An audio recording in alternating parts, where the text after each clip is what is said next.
Now, as a Brit that's moved from the UK to Australia, there is a list of things living here in Australia that just make sense, that might not make as much sense if they were in the UK, and we're going to go into that in today's video. Before we get into it, make sure you give it a like and subscribe to the channel, and let's get into some points. So point number one is workers starting and finishing early in Australia. This is particularly tradesmen, or they're called tradies out here, construction workers, any sort of outdoor work. In Australia, it's very common for them to start very early in the morning and also finish early in the afternoon. And this makes a lot of sense because particularly during Australian summertime, it is so hot in the day. You would not want to be working outside on a construction site in 40 degrees. So they get to beat the heat instead of being stuck out there in the baking sun. We actually had this when we worked on a farm, and we literally started at like 4:30 in the morning and then we were done by like 12.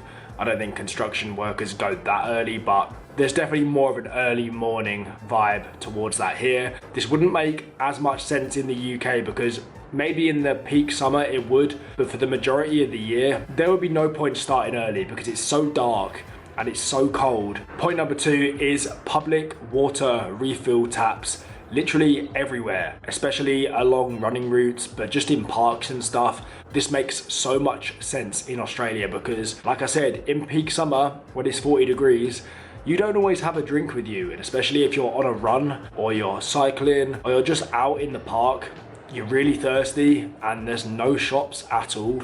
It might be a bit warm, but there is water for the public from taps everywhere, and it can save you, especially if you're quite far from a shop and you're so thirsty. It makes so much sense in Australia. In the UK, I don't really remember seeing this much at all, and it wouldn't be as necessary because it's not as hot. You don't crave water that much in Australia, particularly for runners and cyclists.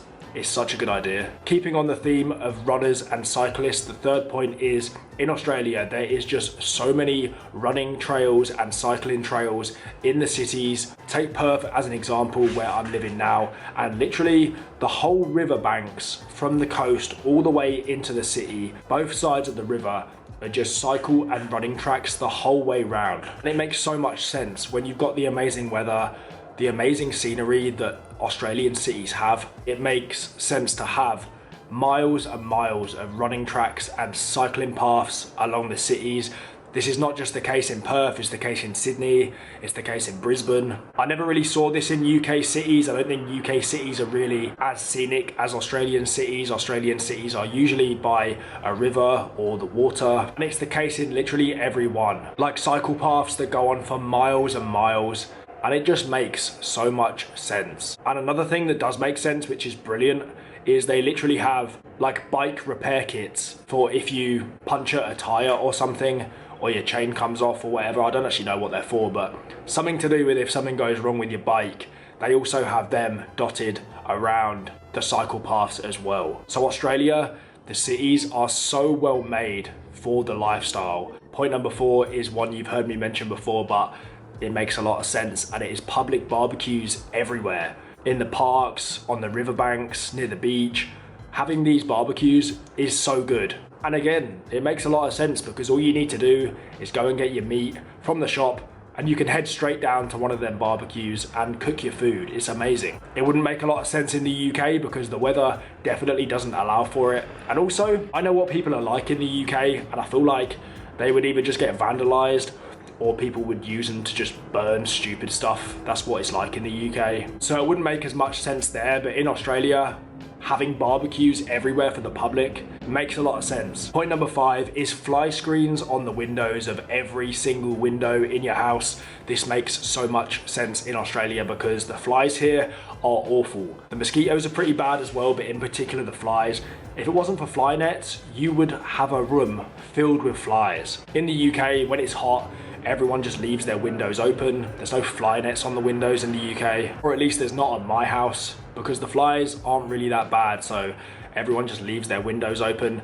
Yeah, you wouldn't want to do that in Australia because the flies are awful. So every single window has like a mesh fly net, which makes a lot of sense. Point number seven is the sunrise and sunset beach culture. Now this makes a lot of sense because again, in Australian summer, it is too hot to go to the beach in the afternoon.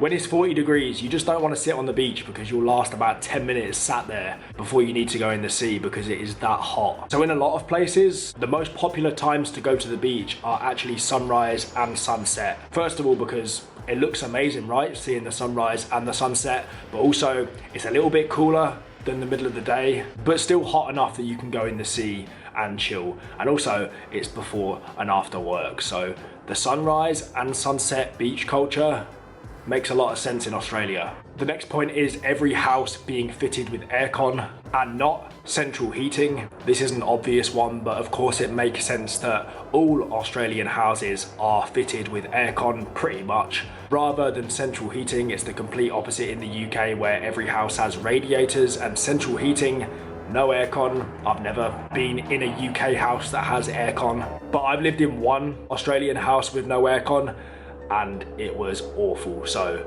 it makes a lot of sense that most houses here are fitted with aircon. Point number 8 is shark and jellyfish nets at the beach. This makes so much sense because in Australia, without a net, it is pretty scary swimming in the sea when you know what creatures are out there. Jellyfish, in some places crocodiles, obviously sharks. So having these nets literally takes all the anxiety away of going in the sea. Normally the popular tourist beaches will have these nets and makes a lot of sense because you can swim in the sea stress-free without having to worry about getting eaten by a shark.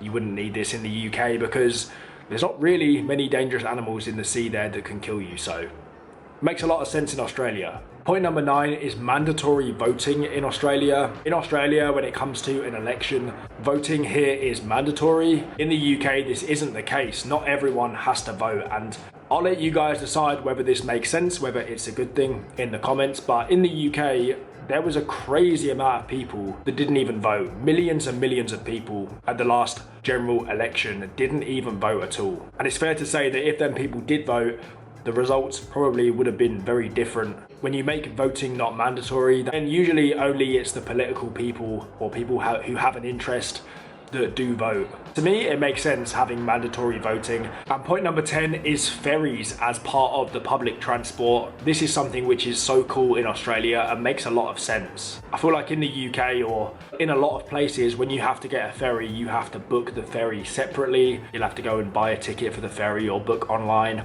Whereas in Australia, places like Perth and Sydney, you can tap your phone or your Metro card on the ferries just like you would on the bus. In Sydney, for example, it will go from like Circular Quay across to Manly. In Perth, you've got Perth City across to South Perth. And it just makes so much sense that that is part of the transport system and you can just tap your card rather than having to book a whole separate ferry. And also it's very cheap, which is so cool. Especially the one in Sydney, that was very cool. Going past the Opera House. So there are some things in Australia that just make sense after living here. Some of them, they would not make any sense in the UK. Some of them maybe would. Let me know your thoughts in the comments on this one and I'll see you very soon with another video.